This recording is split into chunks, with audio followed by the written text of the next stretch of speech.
नमस्कार दोस्तों, YS nursing academy के इस शानदार प्लेटफॉर्म पर आपका फिर से हार्दिक स्वागत है। आज हम आपके लिए वाईएस नर्सिंग एकेडमी की तरफ से क्लास नंबर 30 लेकर आए हैं, जो आपके लिए बहुत ही इम्पोर्टेंट होने वाली दोस्तों एम्स के लिए। आप सभी को पता है कि एम्स का जो हमारा नर्सिंग ऑफिसर का जो एग्ज़ाम है वो बिल्कुल आपके नज़दीक आ चुका है, तो अब जल्दी से जल्दी तैयारी करें और अपनी नोटबुक खुली रखें। तो चलिए बगैर देरी किए क्वेश्चन नंबर 1 की शुरुआत करते हैं दोस्तों। Question number 1, pair patch are present in. दोस्तों क्वेश्चन ने हमसे क्या पूछा है कि जो पेयर पैच होता है वो कहाँ पर प्रेजेंट होता है, कहाँ पर पाया जाता है, स्टोमच में, जेजोनियम में, इलियम में या डुडेनियम में। दोस्तों क्वेश्चन ने हमसे ये पूछा है।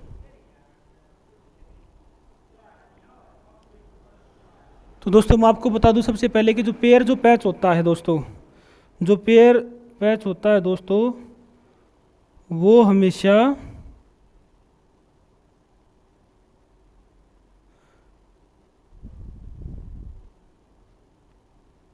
टाइफाइड के मरीज में ज़्यादातर देखने को मिलता है दोस्तों। पेयर जो पैच होता है वो टाइफाइड के पेशेंट में ज़्यादातर देखने को मिलता है। और ये कहाँ पर होता है दोस्तों, ये जो हमारी स्मॉल इंटेस्टाइन होती है ना, स्मॉल इंटेस्टाइन के पास में जितने भी डायलेटेड पार्ट होते हैं, डायलेटेड पार्ट को पेयर पैच बोला जाता है दोस्तों। और आपको पता है जब किसी पेशेंट को टाइफाइड होता है तो हमेशा वो इंटेस्टाइन पर इफेक्ट करता है, तो इंटेस्टाइन के आसपास जितने भी डायलेटेड पैच पाए जाते हैं उनको पेयर पैच बोला जाता है। तो यहाँ पर दोस्तों अगर बात की जाती है डुडेनियम की, तो डुडेनियम तो इंटेस्टाइन के करीब नहीं, इंटेस्टाइन के पास नहीं होता, और ना ही जेजेनियम होता और ना ही स्टोमच होता है दोस्तों। तो इलियम जो पार्ट होता है, इलियम पार्ट में के पास से पेयर पैच पाया जाता है दोस्तों। तो राइट आंसर इज सी। तो दोस्तों चलिए next question, question number 2, rule of 10 is used for. दोस्तों क्वेश्चन ने हमसे क्या पूछा है जी, जो रूल ऑफ 10 है वो कहाँ पर यूज होता है दोस्तों। तो रूल ऑफ 10 के बारे में मैं आपको एक छोटा सा डिस्कशन बताना चाहता हूँ दोस्तों। रूल ऑफ 10 हमेशा अगर छोटे बच्चे में यूज़ किया जाता है, और बच्चे में यूज़ करने वाली बात जो है, बॉडी वेट जो होता है दोस्तों वो 10 lbs होता है। और अगर एज की बात की जाए वो 10 वीक्स कम से कम होनी चाहिए। और अगर HB की बात की जाए तो 10 ग्राम होना चाहिए। ये चीज़ें सर्जरी से पहले होती है दोस्तों, इसलिए इनको रूल ऑफ 10 बोला जाता है। और अगर इस क्वेश्चन के राइट आंसर की अगर बात करते हैं दोस्तों, तो राइट आंसर बनता है आपके सामने क्लिफ्ट लिप, यानी बच्चे के कटा हुआ होठ। और इसमें दोस्तों अगर इम्पर फोरेट अंश की बात की जाती है तो ये इसमें नहीं आता है। और अगर TEF की बात होती है दोस्तों, जिसमें ट्रैकिया इसोफेगस फेस्टुला होता है। TEF का मतलब होता है दोस्तों ट्रैकिया इसोफेगस फेस्टुला, यानी जो ट्रैकिया होता है वो इसोफेगस से जुड़ जाता है, तो वो रूल ऑफ 10 में नहीं आता है। अगर CHD की बात की जाए, CHD का मतलब होता है दोस्तों कंजस्टिव हार्ट डिसऑर्डर। तो इस क्वेश्चन की अगर राइट आंसर की बात की जाए तो क्लेफ्ट लिप, यानी बच्चे का कटा हुआ होठ। और उसमें क्या होता है, उसकी सर्जरी की अगर बात की जाती है तो रूल ऑफ 10 मैंने आपको बता दिया है। Body weight 10 lbs, age 10 weeks कम से कम, और HB 10 ग्राम, ये सर्जरी से पहले देखे जाते हैं दोस्तों। तो चलिए next question, question number 3, failure of testis to descend into the scrotum is called. दोस्तों क्वेश्चन ने हमसे क्या पूछा है कि एक बच्चे के टेस्टिस हैं वो ऊपर ही रह गए हैं, स्क्रोटम में नहीं आए। यानी कोई भी जो एक न्यूबॉर्न बेबी है उसके जो टेस्टिस हैं वो नीचे की तरफ स्क्रोटम में नहीं आए, वो ऊपर एब्डोमिनल कैविटी में ही रह चुके हैं। उस कंडीशन को आप क्या कहेंगे। एब्डोमिनल कैविटी में वो जो टेस्टिस थे वो एब्डोमिनल कैविटी में ही रह गए, नीचे स्क्रोटम में नहीं आए दोस्तों, तो उस कंडीशन को आप क्या नाम देंगे। आंसर आपके सामने दोस्तों, राइट आंसर गैस कीजिए। तो राइट आंसर बनता है दोस्तों ऑप्शन C, क्रेप्टोरचिडिसम। राइट आंसर होता है दोस्तों C। और जो क्रेप्टोरचिडिसम होता है दोस्तों, ये हमेशा अनडिसेंडेंस पाया जाता है, अनडिसेंडेंस यानी कि ऊपर की तरफ ही रह जाना, स्क्रोटम में नहीं आना, नीचे जो एब्डोमिनल कैविटी में ही रह जाते हैं, उसको हम क्रेप्टोरचिडिसम बोलते हैं, और ये अनडिसेंडेंस होता है दोस्तों। तो राइट आंसर इज सी। तो चलिए next question, question number 4, the first choice of drug for treating MI। दोस्तों जो MI का जो पेशेंट होता है, क्वेश्चन ने यही पूछा है कि जो MI का पेशेंट होता है, मायोकार्डियल इन्फेक्शन, MI का जो पेशेंट होता है उसमें फर्स्ट ऑफ चॉइस ड्रग क्या बनती है दोस्तों? सबसे पहले आप क्या दोगे? Streptomycin, nitroglycerin, streptokinase, heparin. Answer guess कीजिए दोस्तों, आंसर आपके सामने। MI की बात हुई यहाँ पर दोस्तों, मायोकार्डियल इन्फेक्शन।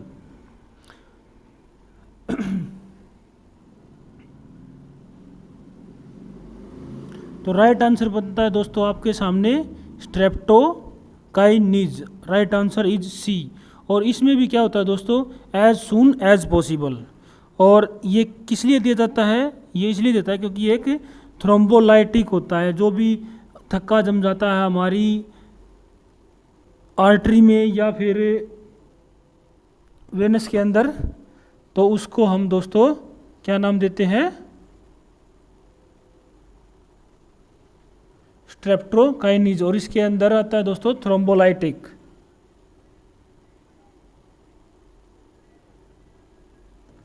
तो राइट आंसर इज सी। तो चलिए next question, question number 5, for measuring control venous pressure CVP it must be zeroed at level of. दोस्तों क्वेश्चन ने हमसे क्या पूछा है कि आप किसी पेशेंट का सेंट्रल वीनस प्रेशर चेक कर रहे हैं, तो जो इंस्ट्रूमेंट होता है हमारा जो सेंट्रल वेनस प्रेशर को चेक करता है, उसकी जीरो आप कहाँ पर सेट करेंगे? सेंट्रल वेनस के प्रेशर की जीरो आप कहाँ पर सेट करेंगे? क्वेश्चन ने हमसे यही पूछा है दोस्तों। तो जो जीरो कैविटी होती है दोस्तों, जीरो जो उसका जो जीरो लेवल होता है वो कहाँ पर करेंगे आप? राइट एट्रियम पर करेंगे दोस्तों, राइट आंसर इज ए। और अगर दोस्तों इसकी लेवल की बात की जाए राइट एट्रियम की, तो उसमें होता है 3 to 8 mm ऑफ Hg। और अगर हाइड्रोजन की बात में पूछा जाए, ये वाटर में होगा दोस्तों 3 to 8 mm ऑफ Hg। और अगर बात की जाए हाइड्रोजन की तो 5 to 10 सेंटीमीटर। ये भी पूछे हुए क्वेश्चन है दोस्तों राइट एट्रियम के। सेंट्रल वेनस प्रेशर की बात हुई दोस्तों यहाँ पर, अगर राइट एट्रियम में सेंट्रल वेनस प्रेशर की बात होती है तो 3 to 8 mm of Hg water के अंदर, 5 to 10 सेंटीमीटर हाइड्रोजन के अंदर H2O। तो राइट आंसर इज ए। तो चलिए next question, question number 6, compress of facial nerve in the temporal bone will lead to. दोस्तों क्वेश्चन ने हमसे क्या पूछा है? जो हमारे जो फेशियल नर्व है वो कंप्रेस हो चुकी है, यानी कि दब चुकी है, और किस वजह से? टेम्पोरल बोन, जो हमारी टेम्पोरल बोन है उसके द्वारा वो थोड़ी सी दब चुकी है। तो क्वेश्चन ने हमसे पूछा है कि उस कंडीशन को आप क्या नाम दोगे?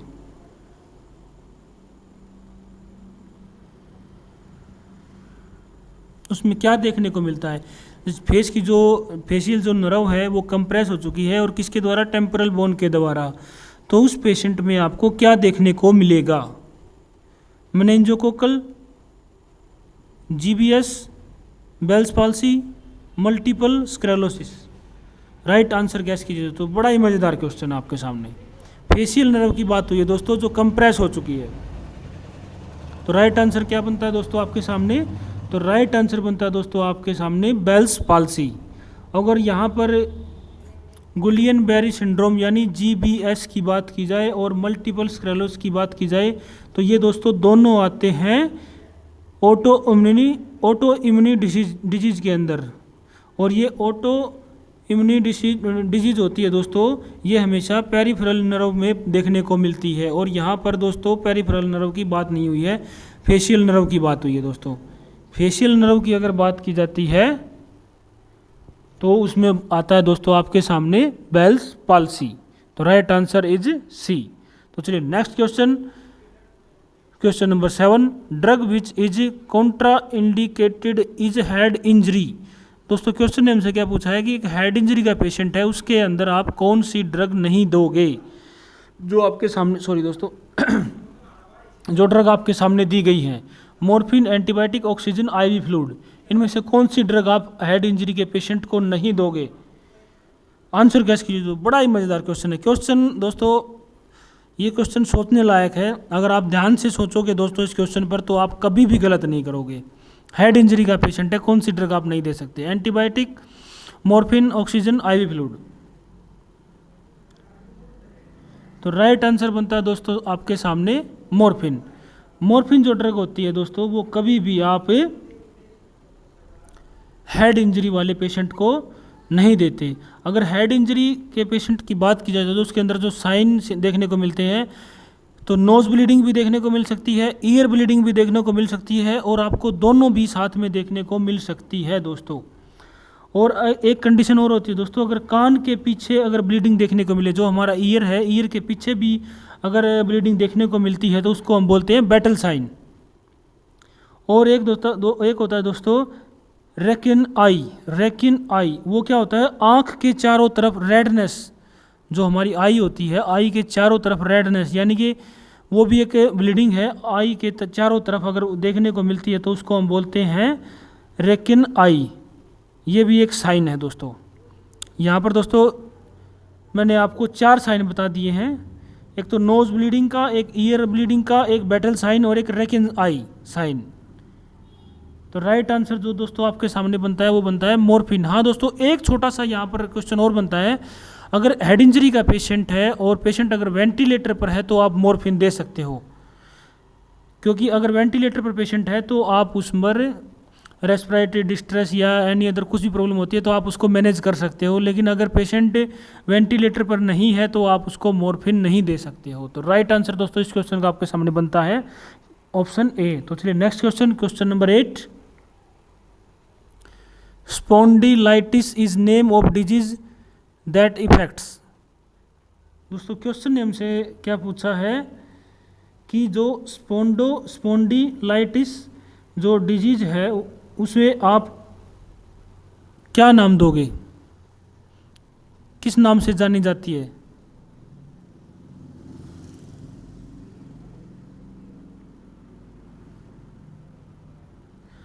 जो दोस्तों पहले मैं आपको बताता हूँ, स्पॉन्डिलाइटिस जो होता है दोस्तों वो हमेशा वर्टिब्रल कॉलम के अंदर देखने को मिलता है, और वर्टिब्रल कॉलम में क्या होता है दोस्तों, इन्फ्लामेशन हो जाता है। तो इसका जो स्पॉन्डिलाइटिस जो होता है इसका सीधा सीधा क्या मतलब बना दोस्तों, inflammation of vertebral column, inflammation of vertebral colon. तो ये कहाँ देखने को मिला दोस्तों आपको डिजीज में। तो राइट आंसर गैस कीजिए।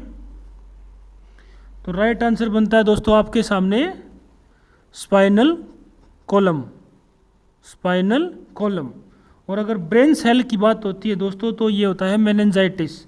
और अगर किडनी की बात की जाए तो ये आती है दोस्तों नेफ्रॉन इन्फ्लामेशन। ब्रेन सेल्स में क्या होता है, मेनिंजाइटिस का इन्फ्लामेशन होता है, और अगर किडनी की बात की जाए तो इसमें नेफ्रॉन का इन्फ्लामेशन होता है, और अगर स्पॉन्डिलाइटिस की बात की जाए तो इसमें क्या होता है, वर्टिब्रल कॉलन ऑफ इन्फ्लामेशन। तो राइट आंसर क्या हुआ दोस्तों आपके सामने, ऑप्शन ए। तो चलिए नेक्स्ट क्वेश्चन, क्वेश्चन नंबर 9। देखो दोस्तों बड़ा क्वेश्चन है, और मैं आपको एक चीज़ और बताता हूँ, जितने भी हमारे नर्सिंग ऑफिसर है अगर वो क्वेश्चन को पूरा पढ़ेंगे, ध्यान से पढ़ेंगे, तो जितने भी जो बड़ा क्वेश्चन होता है आंसर उसी के अंदर छिपा होता है दोस्तों। तो राइट आंसर इसी क्वेश्चन के अंदर छिपा हुआ दोस्तों। जितना भी बड़ा क्वेश्चन होता है तो आंसर उसी के अंदर होता है, तो क्वेश्चन को ध्यान से पढ़ें। तो क्वेश्चन की शुरुआत करते हैं। ए 60-year-old male patient is suspected of having coronary artery disease.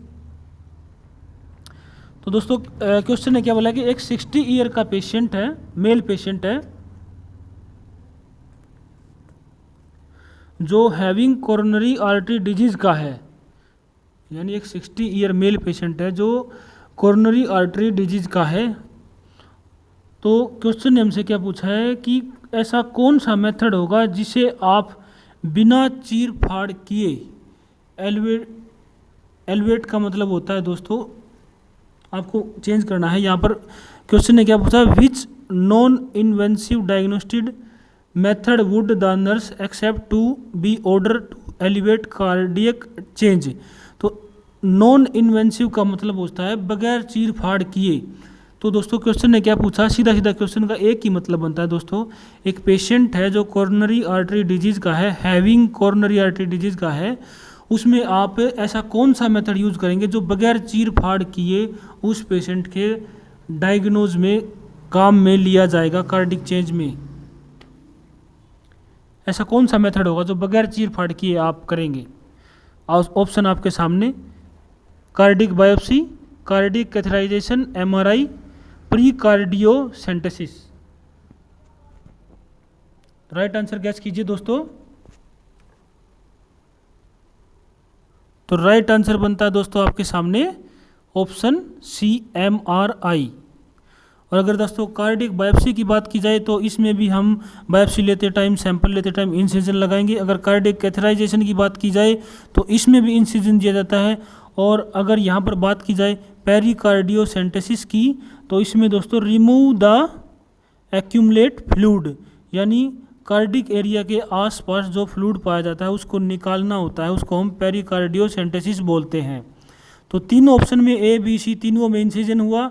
तो ऑप्शन ने क्या पूछा था, नॉन इन्वेंसिव, यानी कि बगैर चीर फाड़ किए जो मेथड होगा वो होगा दोस्तों एमआरआई। तो राइट आंसर बनता है दोस्तों आपके सामने ऑप्शन सी। तो चलिए नेक्स्ट क्वेश्चन, क्वेश्चन नंबर 10 और इस सीरीज का लास्ट क्वेश्चन और बहुत ही मज़ेदार क्वेश्चन है दोस्तों। The heel to sign shin test assess.